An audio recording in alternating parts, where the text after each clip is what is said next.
Good evening, ladies and gentlemen, and welcome back as we discuss what just happened in the conference finals of the NBA playoffs. I thank you, as always, for tuning in to the channel.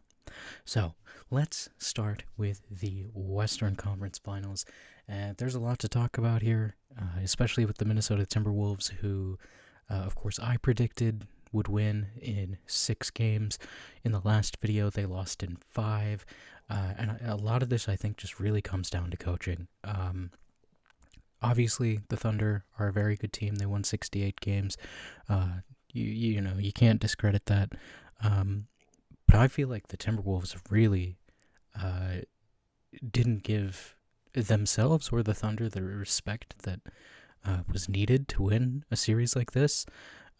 The Timberwolves came out and they just looked unprepared. They looked supremely undisciplined. And I think that's one of their biggest knocks is just, this is a team that's really, really talented. This is a team that I think could have easily taken this series to 7 games if they played to the level that we've seen them play at before, and that just wasn't there.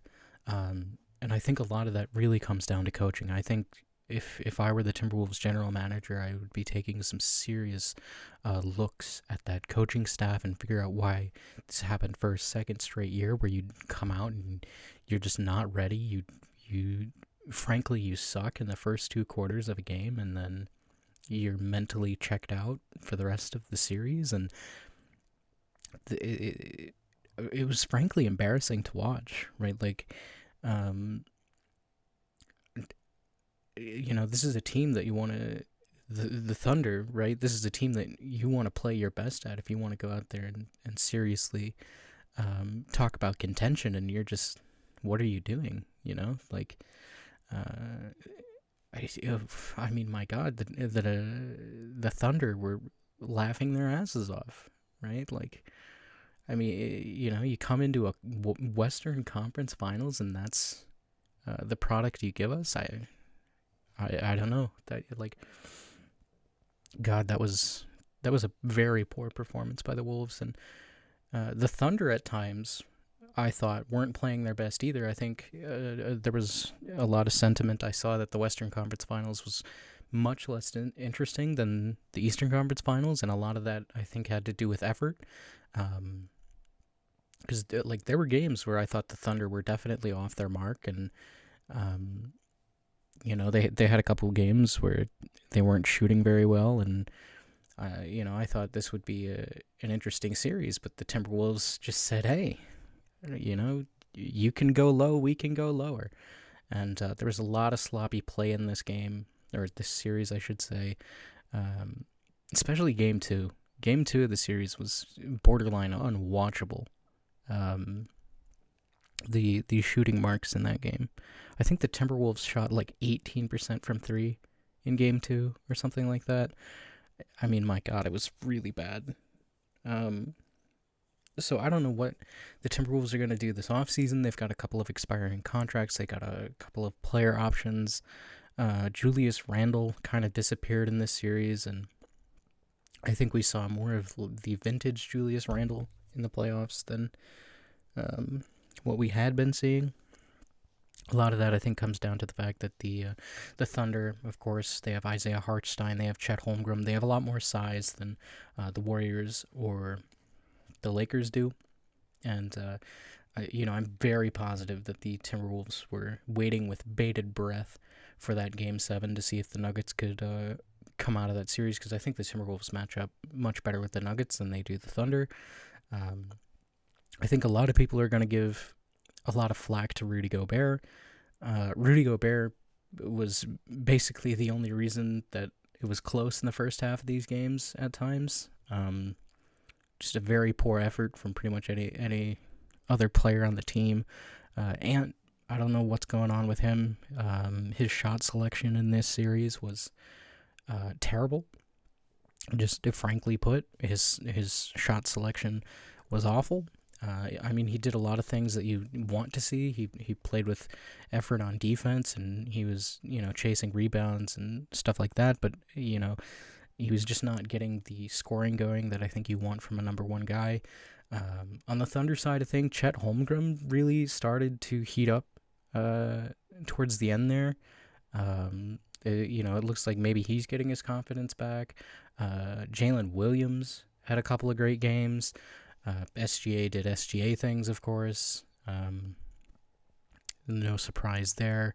But the Thunder, right? The Thunder, I don't think are in as big of a window as other people say.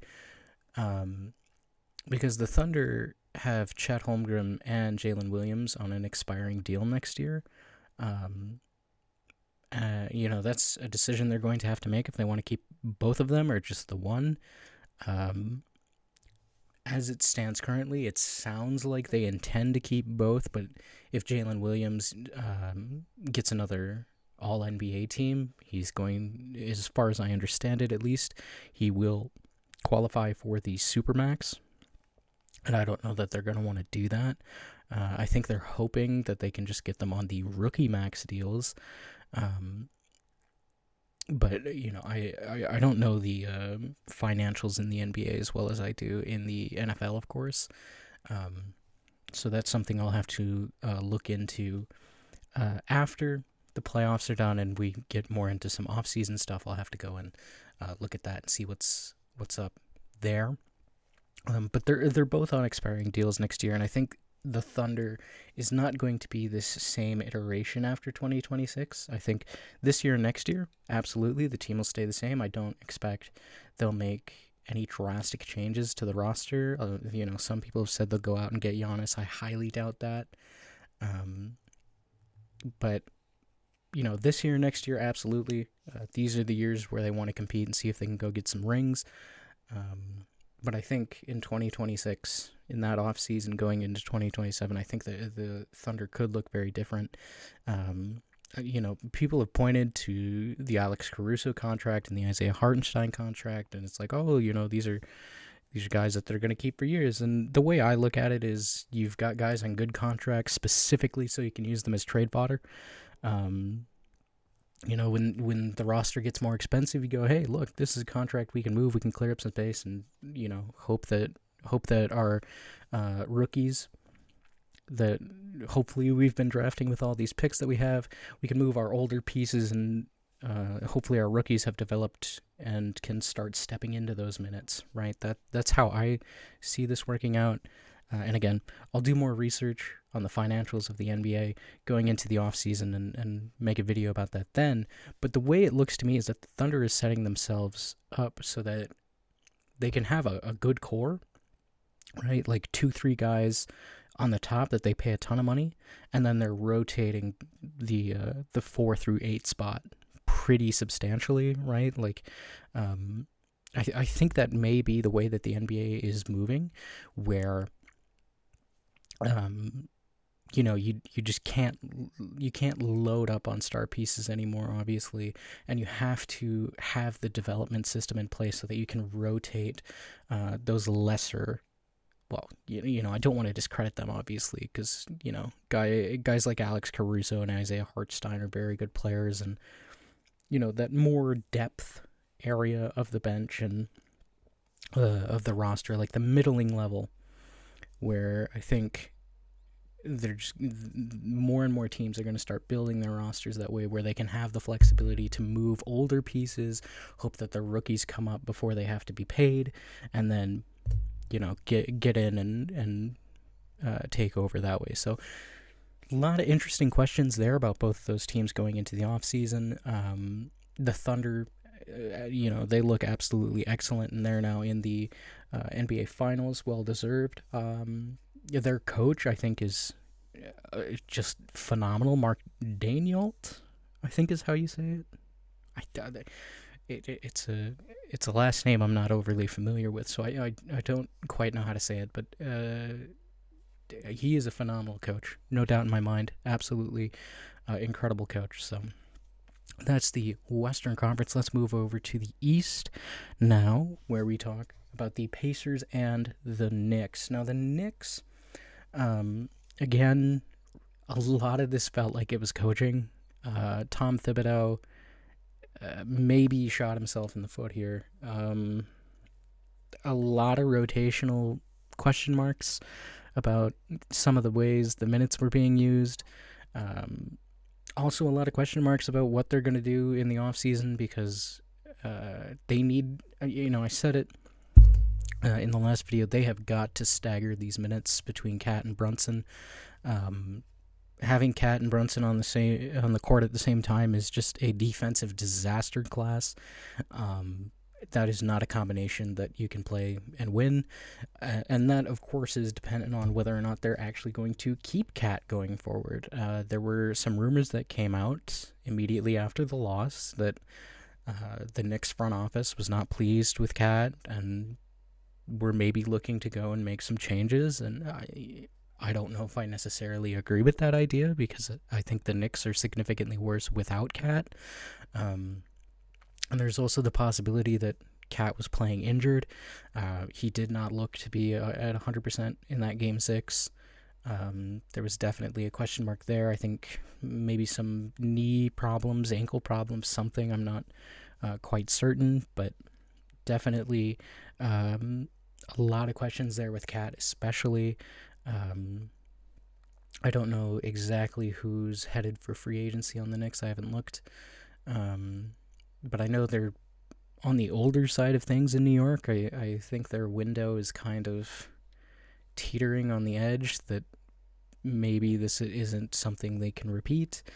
And, I can't remember if it was Windhurst or who it was that said a few weeks ago that this is going to be a very wild offseason. I wouldn't be surprised if the Knicks are involved in that to try and maximize whatever it is they've got going here. They tried, right? The Knicks, I think, definitely put in more effort than a team like the Timberwolves did. But it just wasn't enough. They didn't have the defensive cohesion that I think they needed to have to beat a team like the Pacers. And the Pacers, right? Oh my God, the Pacers they're doing something on offense that is like watching a maestro at work, right? Like, oh my God, they don't make a lot of mistakes. They don't turn the ball over very much. This offense is just high flying, punch you right in the mouth. Like, you blink and this team is ahead by 20, right? Like, the Pacers have blown me away. They've been the surprise of the offseason for me, and a lot of that comes down to Tyrese Haliburton being, maybe the best point guard in the league. Okay, I don't know that it's crazy to say that right now. Tyrese Haliburton is the reason this offense runs the way that it does. Of course, you've got Benedict Mathurin as well, who's put in some good minutes, and some of these other players that have come in and really shined in this offense. And truly, it has been just, they've been on an absolute heater. Right, they come in, they beat Cleveland, they beat the Bucks. They're just cruising right on through. I thought at one point it could have been a sweep for the Pacers with the way they were playing. The Knicks, of course, come in and they get 2 games out of it, and but I don't think it was ever close. Honestly, like, even though the Knicks, they made it a 6-game series, it didn't feel like this was their series to win. It honestly kind of felt like the Pacers were just there to toy with them a little bit. Like, it I don't know. It was weird. It was some weird vibes going on. And the Pacers, I don't think, have to do a whole lot in the offseason. I think the Pacers are set up quite well to be contenders next year as well. This is back-to-back Eastern Conference Finals for them. Of course, last year they fell short. And it's just... No, actually, I think I need to correct myself. I think it's back-to-back for the Knicks, not the Pacers. The Pacers, I think, fell in round 2 last year to the Celtics, if I remember it correctly, and I think I am. So I'd like to amend that statement. But the Pacers, I think, could be second, maybe even first in the East next year, with a lot of the uncertainty surrounding like Cleveland and Boston and the Knicks. Like, I think honestly the East is the Pacers to lose next year. just with the way that it's stacking up. I think Cleveland's going to make some moves and try to retool that roster. I don't think they're going to be the 1 seed again. The Pacers, honest to God, like the Pacers are a really good team. They're still pretty young. Tyrese Halliburton, I think, is only 26, 20, 23, 20, not 23. 27, something like that. I'm not entirely sure on the margin there. But like this is a young team, This is a team that I think nobody really expected to see in the finals, but here they are. And I think people are kind of sleeping on the Pacers, right? Like, this is not a bad team. I've seen a lot of takes that say the Thunder take this in 4, or, the Thunder are just going to blitz them, but I really, really doubt that. Like, the Pacers are a very, very good team. Yes, they're not the biggest team, right? They might encounter some size issues, some mismatches with the Thunder. I don't really think they have an answer for Chet Holmgren.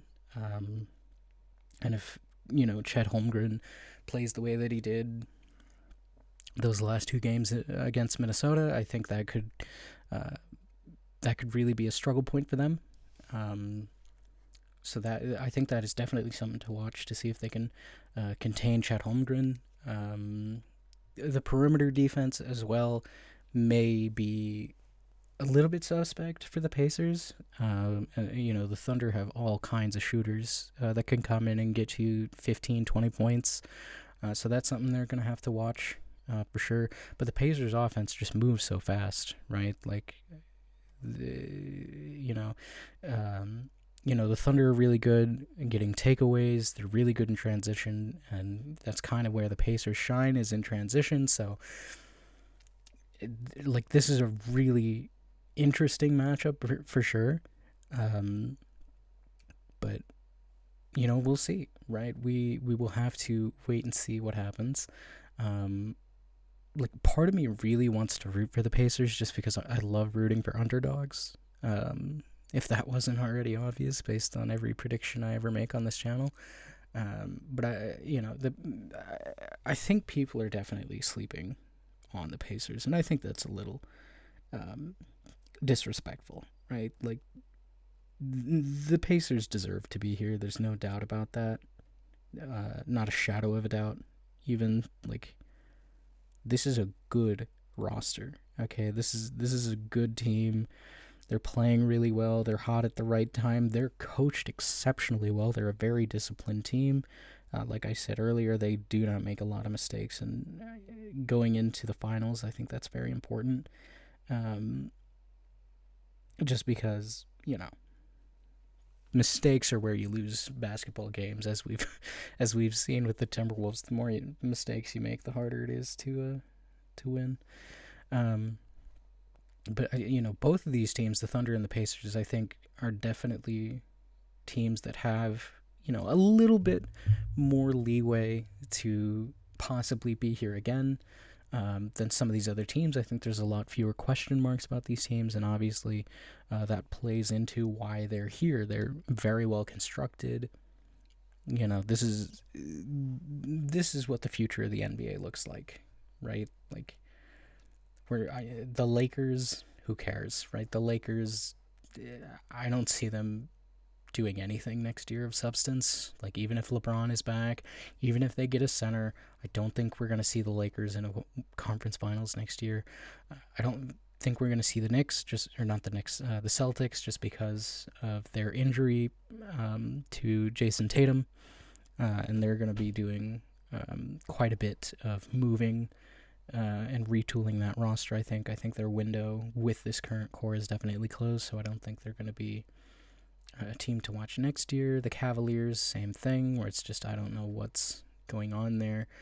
The Eastern Conference, I think, is going to look wildly different next year. The Western Conference, maybe not. Like, I think the Grizzlies are probably out. Clippers might. I don't know. Like, the Western Conference, I think, is mostly going to be the same. It's just a matter of who's here, and I think it'll be the Thunder versus somebody. I don't think I don't know. Maybe it could be the Warriors if Steph's back and they figure something out there. But for this year and next year, I honestly I think we could get a repeat of this. I think it's very possible. I don't want to put words in my mouth too fast, but making an early prediction, I think Thunder Pacers makes sense again next year. But as far as this year goes, who do I have winning it all? Right. I could pick the favorite. The Thunder are, I think, 6-point favorites or something. I haven't looked at the spread in a while. But the Thunder are favorited to win it all. The Pacers are not a team to count out, though. And maybe against better judgment, I'm going to take the Indiana Pacers to win the NBA Finals in 6 games. You can save that, all right? You can come back here and you can dog on me if I got that wrong. That's fine. Okay, that's perfectly fine. I don't care. Being wrong is fine. But I think, it's a shame we didn't get Knicks Timberwolves because I think there's way more narrative there that you can milk for money because the NBA loves to do that. There's not really a connection between these two teams that I'm aware of. Granted, I only started watching the NBA 5-6 years ago at this rate, something like that. At least in any serious capacity. I watched a game here or there, but never really cared to learn who anyone besides LeBron James and Steph Curry were. So, that is my take. That's my pick. That is my prediction. We'll have more to talk about again. In 2 weeks, I think, is when the finals will be over. Something like that. I don't know. But we'll have a lot to talk about then when the finals are over. See who wins. A lot to recap for the season, and I'm excited. I'm looking forward to that, and I hope you are too. So, thank you, as always, for watching. I hope to speak with you all again soon. And goodbye for now.